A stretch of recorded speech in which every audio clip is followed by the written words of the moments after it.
İçinde kurtlar var eкен.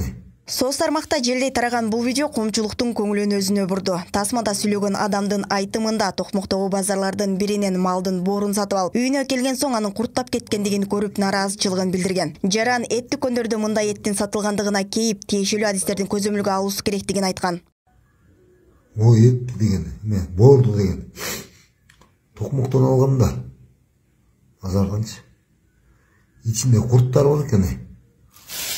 Aa жаңағы курт менен текшерилбей сатылат окшойтму?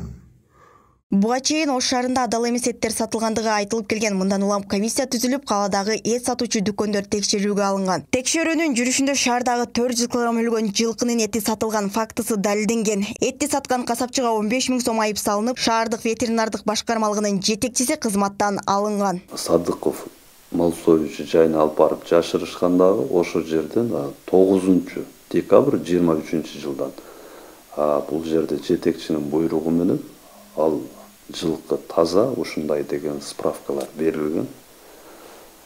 Форма 1 жана форма 2 справкалар берилип, кайра бул этти сатканга болот деп калкалап койгон.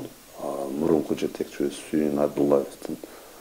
Өлгөн жылкынын эти табылган жайдын администраторунун айтымында ветеринардык башкармалыгынын мурунку жетекчиси Сүйүн Абдуллаев баласына телефон чалып этти коюп турууну өтүнгөн. Эт ал жерде 3-4 күн тургандан кийин алып кеткендигин, өлгөн малдын эти экендигин билбегендигин билдирди.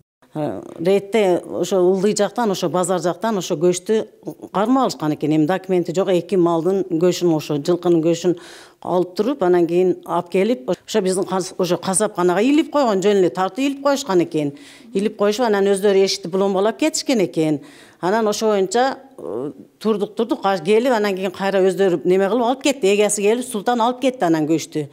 Анан ошонун аркасынан эле биз ошол бегүнөдөн эле биз жабылып калдык. Базарда эт сатыкка чыгардан мурун лабораториядан текшерилет. Мында малдын 1К номеринин жардамы менен мал кайсыл жерде союлгандыгы, анын жугуштуу ооруларга каршы эмделгендиги көрсөтүлүп турат. Лабораторияда эттин ички органдарына гана көзөмөл жүргүзүлүп, оору аныкталбаган учурда гана этти сатыкка чыгарууга уруксат берилет.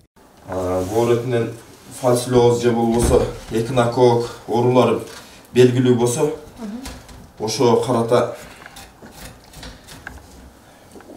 елге залалсыздандырып, биз ветеринарлык жолу менен кайнатып, же болбосо башка утилизация кылабыз. Эми бул дагы кээде кездешип турат. Анан экспертиза чыккандан кийин бизге сертификат менен ошо бир жол беребиз, ошол этке кошуп. Ошондой. Азыр бул жакшы боор эт экен. Буну сатууга уруксат беребиз азыр. Илиме басып.